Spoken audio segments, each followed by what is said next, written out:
I'm Aaron Hamilton. And I'm Stephanie Hamilton. We have 3 kids. Our oldest son is Ayan, and he was adopted from Kazakhstan. He's 9 years old. Lila is 7 years old, and she was born in McKinney, Texas.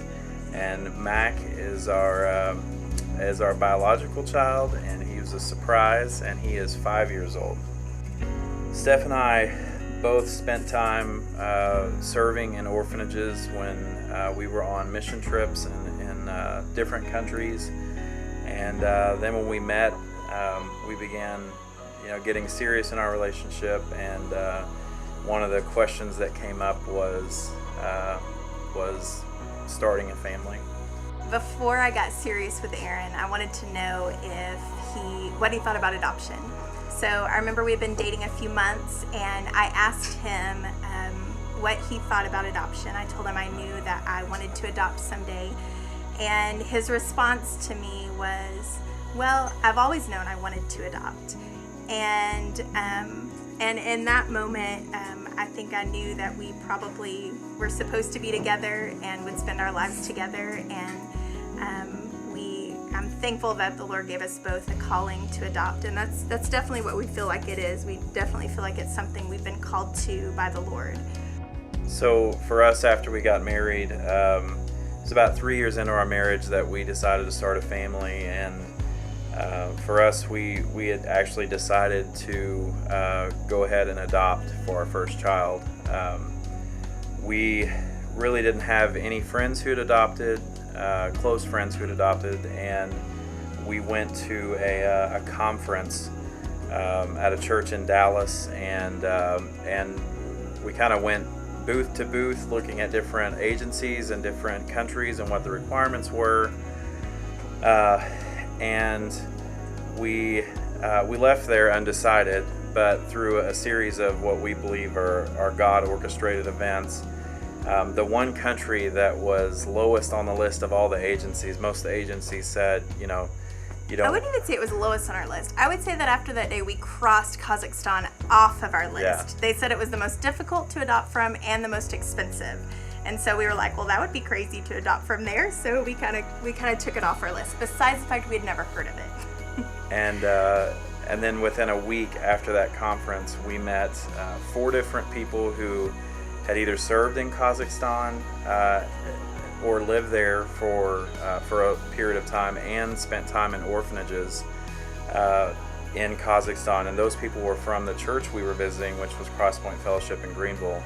As well, in the Sunday school class that we joined, there was a couple that was about to travel to go adopt from Kazakhstan. So,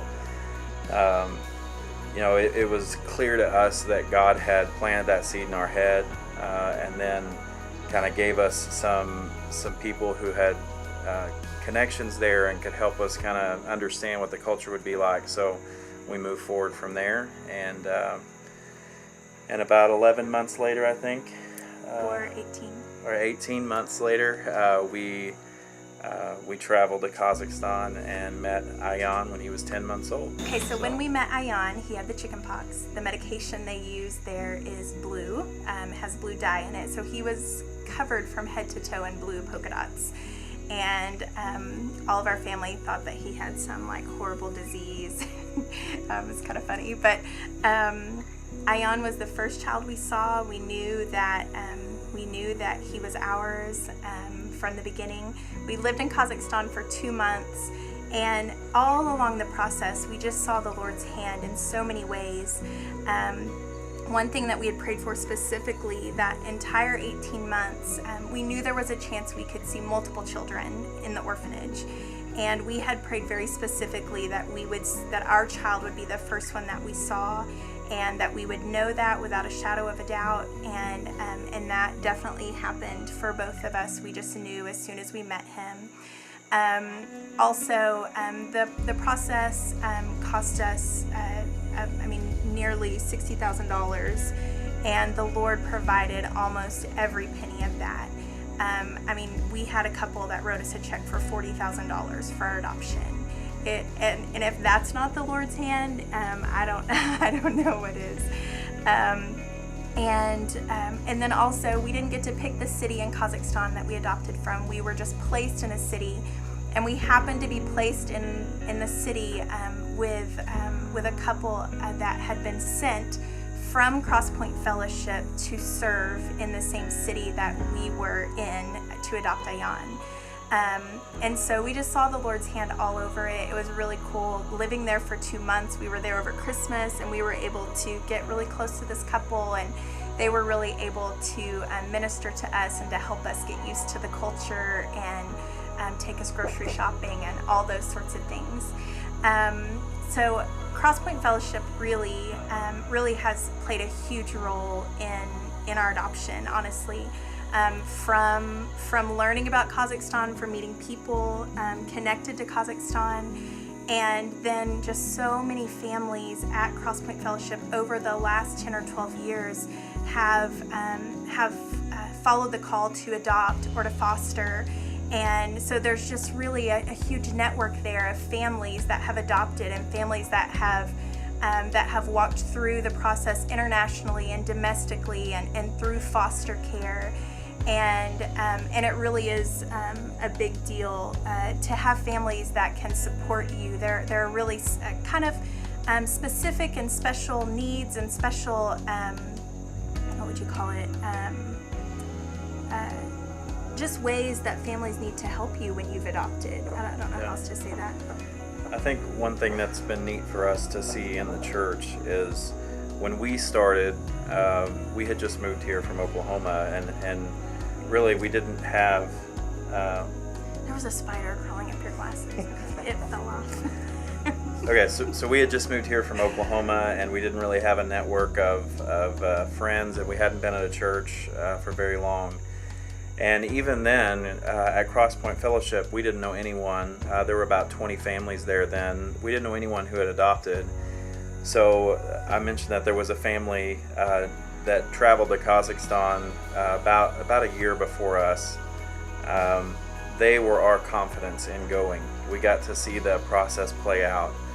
And then they kind of helped guide us. And then after we adopted, several other families came and were either in the adoption process or began the process. And then within 5 years of that, about a third of the children's ministry at Crosspoint were adopted children. So it's I've heard it compared to an ember that starts a flame.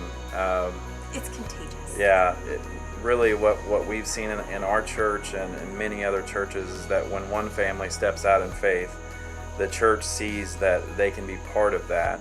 And then from there, you see other families step up in confidence, in faith, knowing that they've seen God provide for these other families, and they've seen families grow through adoption. And it's just been really neat to see over the years. And I think it's more than that. I think that when you're around other adoptive families, and I think people see this with our family, that it doesn't matter what your kid looks like. It doesn't matter if they look like you, or it doesn't matter if their skin's the same color as yours. And it doesn't matter if they have the same, genes that you have, that they're just your kids and you're just their parents. And it's, it's a normal thing. Yeah. One of the coolest comments that I ever heard in talking to actually our pastor at Crosspoint was we were talking through just some challenges with people's reactions of different, of having children of a different race in our family. And I remember Ben saying to us that when you walk down the halls of Crosspoint Fellowship, you look in these rooms, and even though most of their parents are Caucasian parents, you look in these rooms and there's Asian children and there's brown-skinned children, and he said this is our little glimpse of heaven. Children adopted from every tribe, every tongue, every nation. And we're getting to see it happen right here. Just a glimpse of our adoption as children, where he's gathering us from all over the world. Wow, I love adoption, and I would encourage anyone. I would have a conversation with anyone about adoption. I would also be honest that there are really difficult things with adoption. Just the process of adopting Ion, was stressful, and we worked really hard to raise money and raise support for that. But even more than that, we adopted a child that had lived in an orphanage the first year of his life, and a lot of people think, oh well, he was just a year. He wasn't old enough to remember it, and he wasn't old enough to remember it, but he was old enough to be affected by it, and so we've had just the support of so many families at Crosspoint Fellowship who have also adopted children internationally or who have fostered children from hard places. We have learned about trainings, the Empowered to Connect conference. Crosspoint Fellowship actually does that training every year. We've been through a 9-week actual course with a family who has fostered and adopted, and as they encouraged parents of adoptees in kind of specific ways that in some of the ways that we've struggled as a family and that we've seen other adoptive families have some struggles and just some special needs. And I don't know. I told my mom this not too long ago. I know that the Lord put us where we're at here in Texas, which is far from our family, because we needed the support of other adoptive families walking with us.